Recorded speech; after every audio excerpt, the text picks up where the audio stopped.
hello YouTube. I'm like I'll be like, yo, I just gotta do a video about this topic. I just had to let my young ladies know, don't listen to these sickos out here. So I was on Instagram, you know, it have its moments when it's popping. I was watching it yesterday and then I was on it today, and it's a girl named Only Ebony. Shout out to her. I guess she's like 18, 19. She's really young, but she's very smart. Like, she has wisdom, she got sense, like, you know, very smart. So a couple of things I wanted to talk about, and I'm targeting my young ladies and my older ladies too, because you got people my age that's clueless too.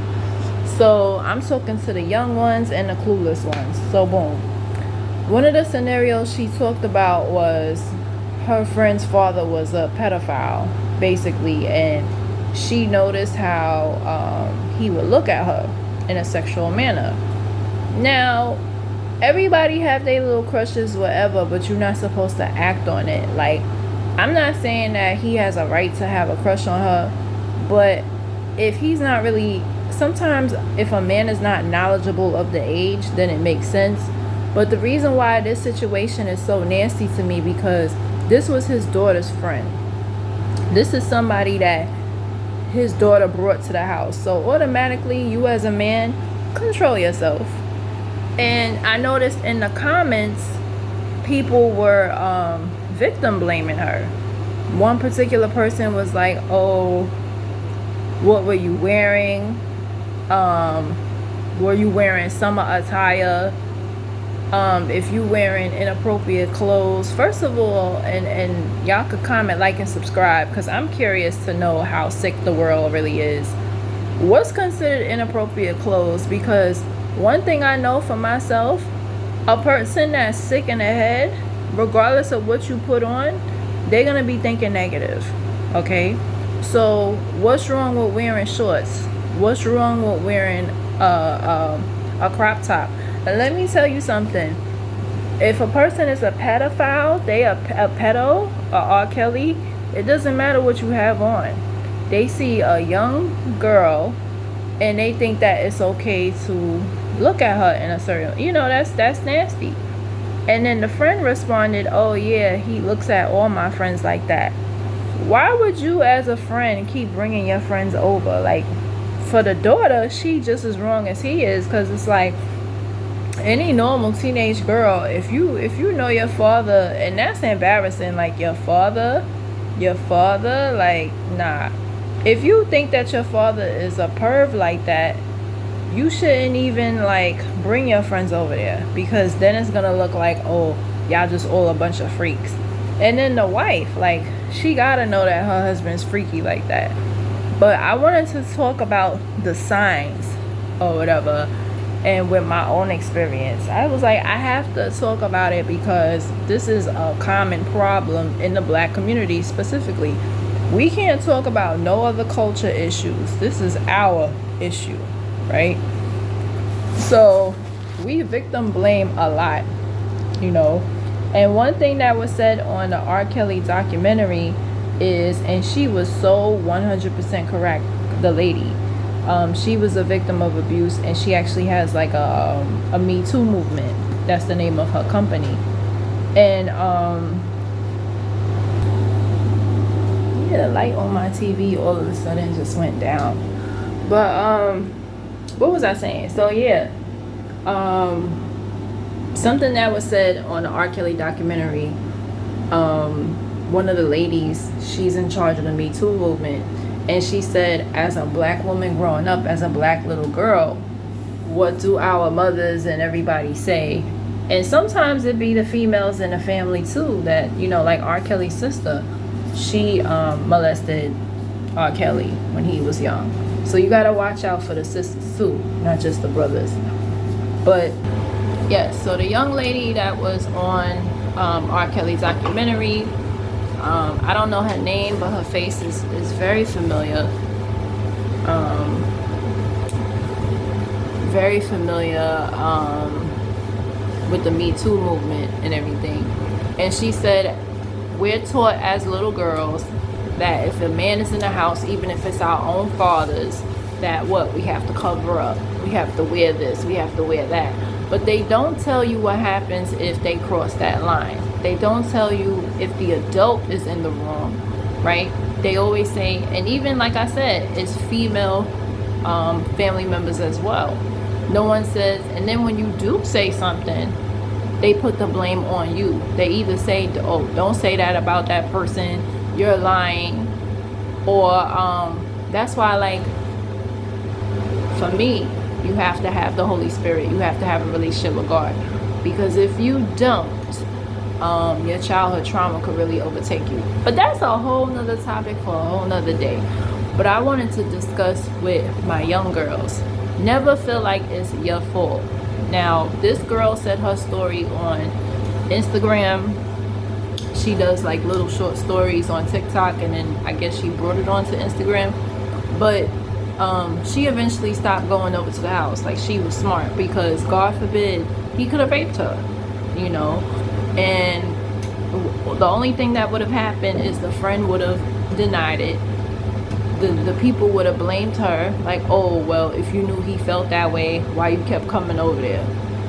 You got police officers that say that to victims, like, oh, well, if you knew he was feeling like that, why you kept going over there? What were you wearing for him to do that? You know, and they always victim blame. And I didn't think that people were still victim blaming after this whole, you would think, and I could truly say, I'm not gonna lie, when I was watching the R. Kelly documentary, the thing that was going through my mind constantly is that, what if these girls all became the next Aaliyah and Beyonce? Like, what if they all blew up? Would they be on a documentary? Probably not, right? They would have been forced to sign a no talking clause, or what they call it. I can't even think right now. But Aaliyah had to sign something. Full disclosure, that's what it is. So she had to sign like a promissory note to say that she wouldn't say anything. Imagine being so young, 15, 16, and you're being told that this is what you have to sign after somebody victimizes you. Because it is victimizing. Like, Aaliyah was beautiful, drop dead gorgeous. You think she wanted to be with R. Kelly, of all people? I mean, I'm just saying, if I was in her position, I would want to date Genuine. I'm just saying. I met the man in person too. Genuine is fine. Like, so if I wanted to do an older dude, I would pick I'm just saying. Like, when you're a pretty girl, you have options. So it's like, I've never been rich, I've never been famous, but I'm just saying, if I was Aaliyah, I would not pick R. Kelly, I would pick Genuine. Like, just basic stuff. And then when you look at their pictures, you can see she's very uncomfortable, very unhappy with him. It's not like when they took pictures together, oh, she looks so happy. You could tell R. Kelly was doing something to her. You could tell the uncomfortability. You could tell, like, the way she was with Kelly versus Genuine. Genuine was in her video, and by that time she was with Timbaland and Missy. That was her choice, right? Versus R. Kelly, that wasn't really a choice. It was like, she was brand new into the industry, and he made her feel like that's what they had to do for her to be famous, just like with Ashanti. Now, Ashanti was an adult when she became famous, but Irv Gotti was intimidating, and she felt like that's what she had to do to be famous. And that's sad, because yes, men are intimidating, but even in my younger days, it's no way that past 2 times, you know, to each their own. But that's just really sad, because it's basically rape. You don't want to be with that person, but you giving up the goods so you can get a contract. Like, nah, that's a lot. my family would just have to be poor. I'm sorry. Like, I'm not gonna keep sleeping with somebody over. And as watching the documentary, it was so confusing. It was very well done, but it was so confusing, because the only thing that kept going through my mind is, if these girls would have got a career, would they be on this documentary? Because not one of them was really into him. Not one of them thought he was handsome.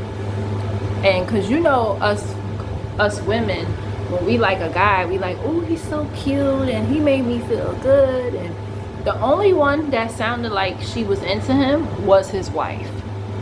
And I'm not just saying that because she was his wife, but you could hear the genuine sincerity in her voice of she tried to like teach him how to read. Like, she really did care about him. But the rest of them, they were like, especially with Tiffany. Like, Tiffany,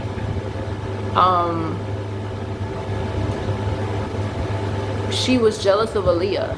Like, I didn't like what she said. She said, oh, when he married Aaliyah, she was happy because it meant she didn't have to keep having sex with him. That's somebody else's job now. It's like, that was your friend and that's how you feel. The girl been dead for over 20 years. Y'all still jealous of. The other girl, Dominique, who we've never heard of, throughout the series, she didn't say anything, and then she finally crying, oh, he raped her too. I don't know if that's true. Her story sounds a little sketchy, but she also was the one that said when they got on a tour bus and opened the curtain, R. Kelly was having relations with Aaliyah, and the mother came out and said that is not true, the blase blue. But obviously, like, they was having sex. They got married, mom. So you had it annulled. Everybody knows that they, and I didn't think they was married because I'm like, Aaliyah always denied it, right? She always denied it. She always said it's not true, that they were just friends and they were mentor and mentee type of relationship. She never said that they dated or whatever. Growing up, I always believed Aaliyah because it's Aaliyah. Like, why would she have to lie, you know? But then now, years later, the manager came forward and said that he faked documents so they could get married. They put she was 18 instead of 15. And you could do that, you know, when you have money. So it's believable. But I said all that to say this. Aaliyah didn't have any support. She had support when it came to her music career. But if she really had a real family, that would have never happened. Like, the father or somebody would have been in the studio with her. There's no reason why a 15-year-old girl, or they said when she first met Kelly, she was 12. But the album, for whatever reason, didn't come out until she was 15. I guess it takes time for some people, because some people come out with an album every year. But I guess for her, because she was so young, and he, during that time, R. Kelly was very busy. Like, so he had his own career, and then he was doing her career too. So they first got into the studio at 12, when she was 12. And they started laying down tracks when she was 13, and then the album came out when she was 15. So it took a while for her first album. She was not an overnight sensation. They worked on that for a while.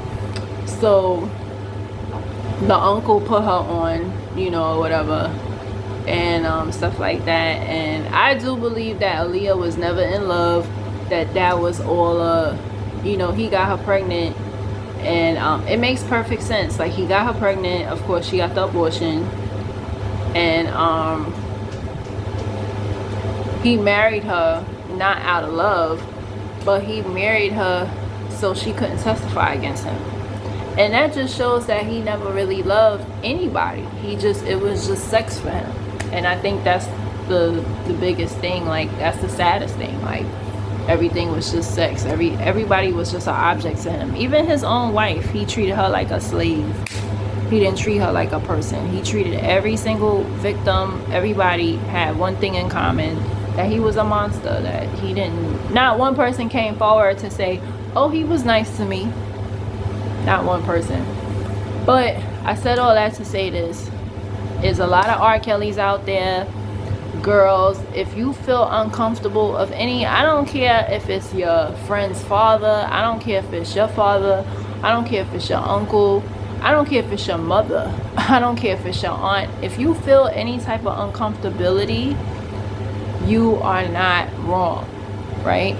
And I would say tell somebody, but sometimes telling somebody doesn't do anything. What I would suggest is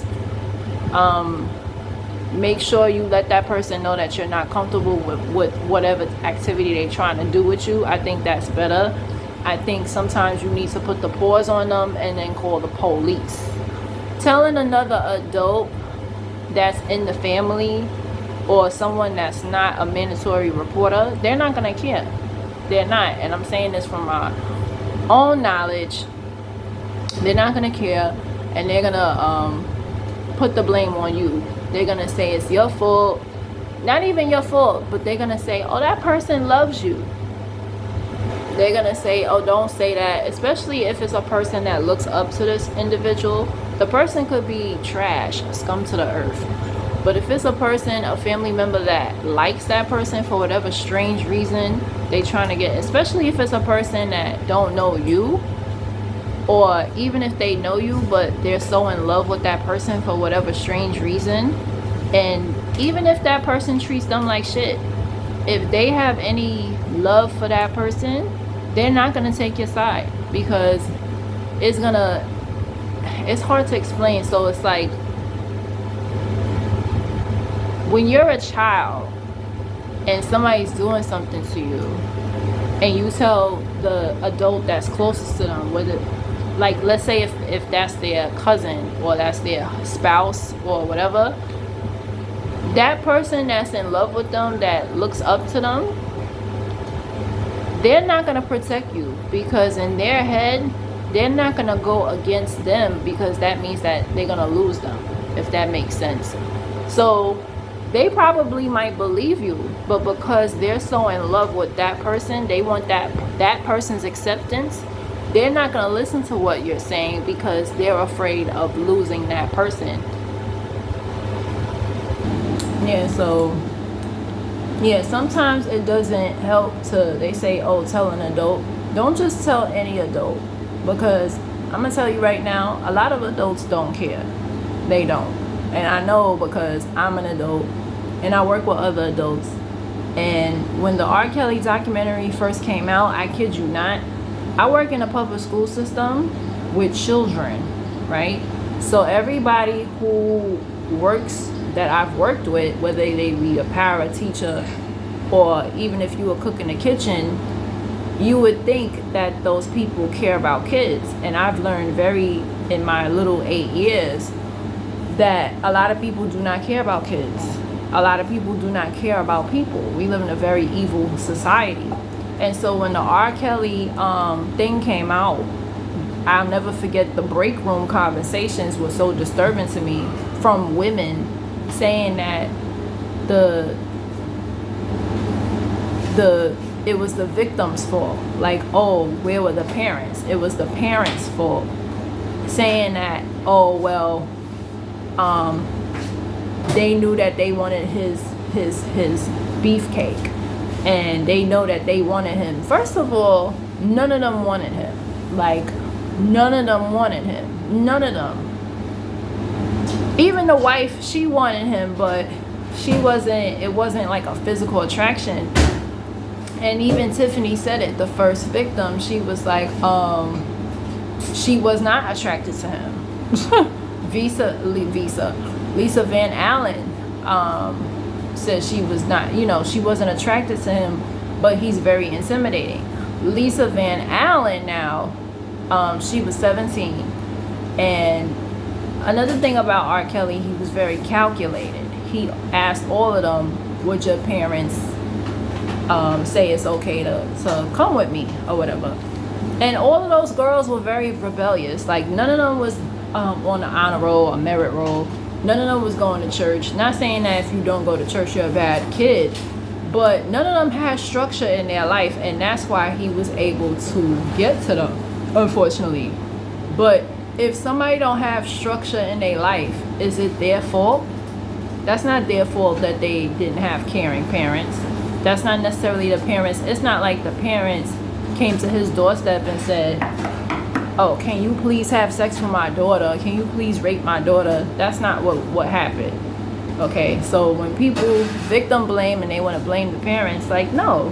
The parents, and now with Lisa Van Allen, her story is very sad. She said that her and her mom did not get along. So she was living with her aunt, and then her and her aunt weren't getting along for whatever reason, and so that's when, yes, she went to live with R. Kelly. So R. Kelly always went with people who came from dysfunctional families. He always went to people who didn't like their parents. And I wanted to say a message to the parents too, like, there's nothing wrong with having rules and limitations, but you don't want them to fall in the arms of a R. Kelly, because that's the worst thing, to fall into the arms of a R. Kelly and they such a young age. Now if they older and that happens, it's like whatever, but that is the worst thing for, and that's why I had to say this, a lot of young girls, that's why they end up pregnant, because lack of love at home. It's the simple, God's honest truth. If you love yourself and you have self-esteem, you're not gonna go out and get pregnant. Now you might get pregnant, things happen as far as like, yes, people fall in love, but if you listen to women who become mothers before the age of 25, most of the time, if you sit there and listen to their stories, they come from a dysfunctional family. One of the parents didn't love them right. One of the parents abused them. And so they thought that in their immature mind that by having sex, they was going to receive this love. It's a known fact. It's not just me, but any girl, you'd be like, well, what's your story? Oh yeah, I got knocked up at 17, married by 18. They didn't get married because they were in love. They could say that if they want, but 9 times out of 10, they were running from something. They were running from their parents. And that's just the God's honest truth. And a lot of people, you know, even my friends that were having sex at 13, they had worse households than me. They were searching for that love. One of my friends, her parents were going through a divorce when she started doing it at 13. Another one, father wasn't home, and the stepdad, they had no relationship. And then the mom, you know, they was kind of distant. They weren't close either. So while her mother was at work on a hot summer day, she lost her virginity to a neighbor who was a older guy, because he was showing her love and affection, you know. So I said all that to say this. A lot of people want to victim blame, but they don't know the story, you know. And one thing that all pedophiles have in common, they are predators. They literally go after, just like Mimi Force, she said it, Stevie J, he has a type. He goes after women who have, like Mimi Force. And she was smart to recognize that, because I'm like, I didn't even recognize it until she said it. But yeah, Mimi Force, her mother gave her up for a religion. Her dad wasn't around. Like, it's sad. So she never received love. Now, she didn't get pregnant young, but she ended up with a Stevie J, you know. And then Jocelyn, she has a very rough background, ended up with a Stevie J, you know. So it's just an ongoing cycle. But I had to address that topic after watching that video, because you have so many people that victim blame, and it's like, why are we not holding these predators accountable? And also, if you are a cousin, niece, whatever relationship you have to a pedo, if you see them looking at girls in a sexual manner, correct them and talk to them about it. Like, what's wrong with you? You know, even if somebody makes a joke, you know, and that's how it starts. Like, if we start shaming these men, they have no choice but to change their life. And I really do believe that. If more women get together and stop blaming, and I feel like a lot of people blame the victim out of jealousy. They do. That's just like if a group of girls are out and there's a guy that wants to holler at one of the girls. Let's say it's a group of 5 girls, and there's a guy that's basically harassing the girl, and the girl that's being harassed, the victim is telling the friend, and the friend is like, oh, that's not true. That's jealousy, because you being her friend, you should check that that guy, like, yo, you bothering my friend, she don't want to talk to you. But you have, that's why, like, for me, if I go out, I don't like going out in groups at all. I really don't. If I'm going out in groups, I pick out the group, like for my birthday or something. And even then I'm selective. But a person, another thing she was talking about is like jealousy vibes. So she had a friend that was jealous of her, that put sanitizer in her drink. And that happens amongst girls, grown women all the time. Now, sanitizer in a drink, that's a bit much, but you gotta be careful. Even like I said, if you feel it in your soul, you feel it in your gut, somebody jealous of you, they are. 9 times out of 10, they are. And I never understood jealousy, and I could truly say at 35, I've never been jealous of anyone. You know why? Because the same person that you look up to and they have the perfect life, there's other things about their life that's not all that. Like, you look at a person that's married and they have a house. That same person probably don't have no social life, no friends. They whack, they credit score bad. Like, nobody has a perfect life, feel me? Even when it appears to be perfect, you don't know what they had to do to get to that. Oh, she got a good man. You don't know if he's, you know, what he do behind closed doors. You don't know if he's cheating on her. She's not gonna tell you that. You don't know if they got a boring ass relationship and they don't do nothing. They don't go on no dates. In some cases, don't have no sex, or the sex bad. You know, you can't go by Facebook, or you looking from the outside looking in. Can't go by that. You don't know what people are going through in their household.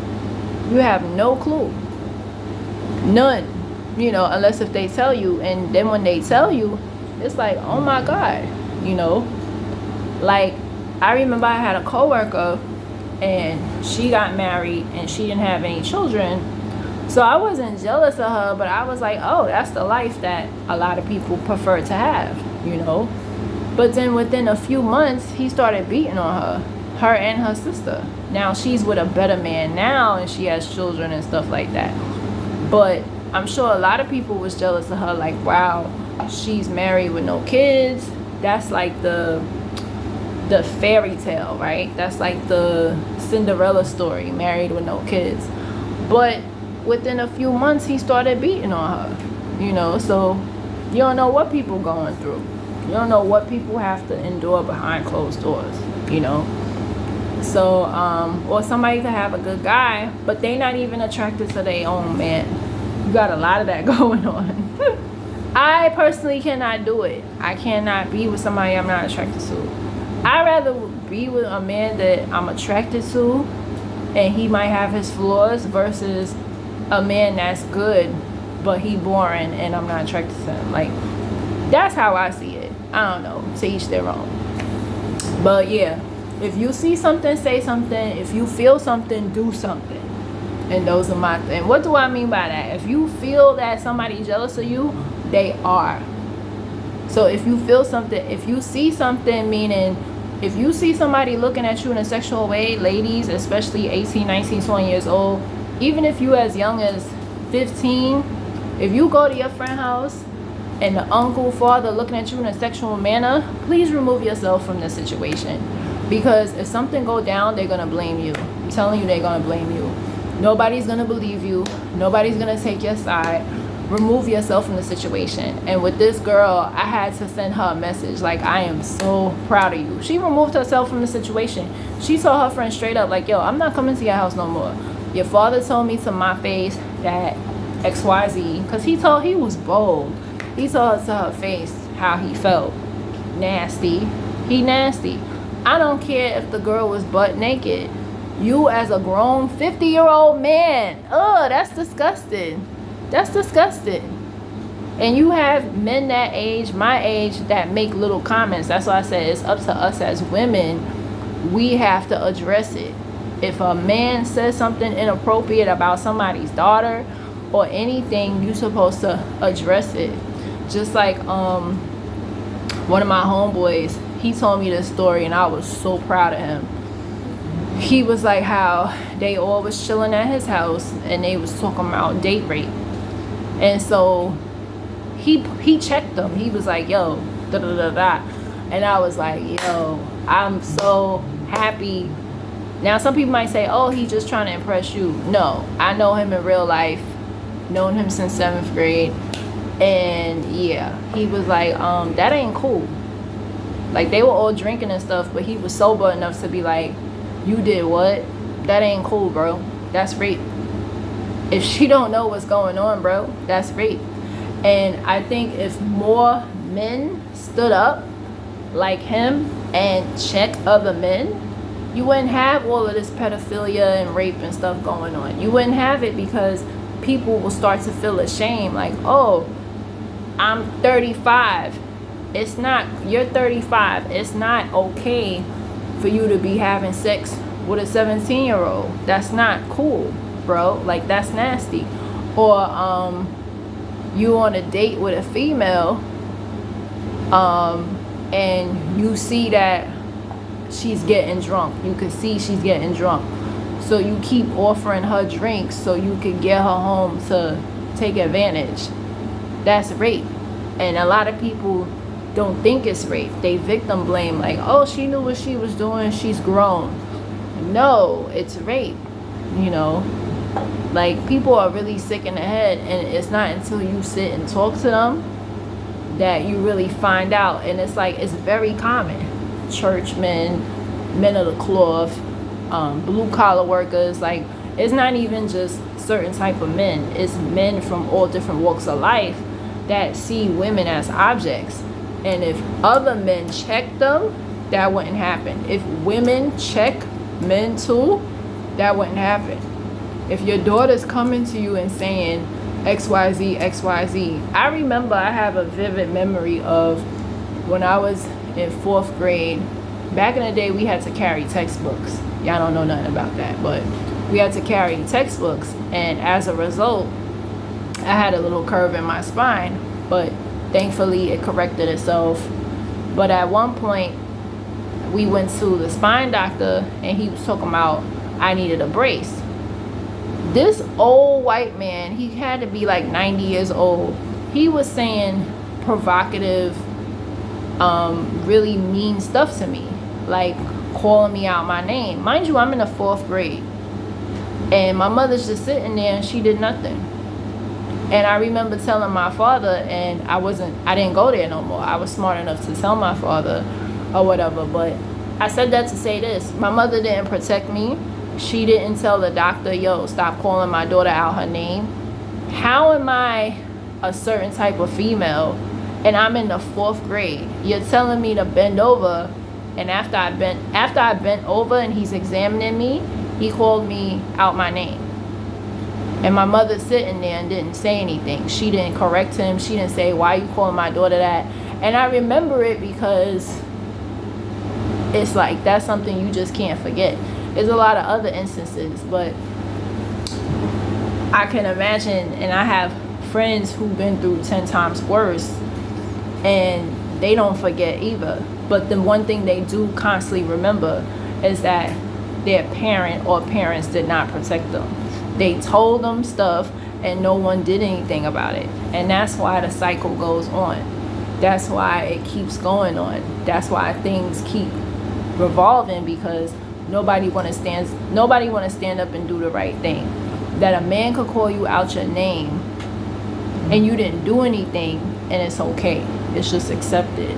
Like, you know, it's just like you could be, you know, whatever, and it's just accepted and okay. And it's not okay. If you see something, say something. And if you feel something, you better do something.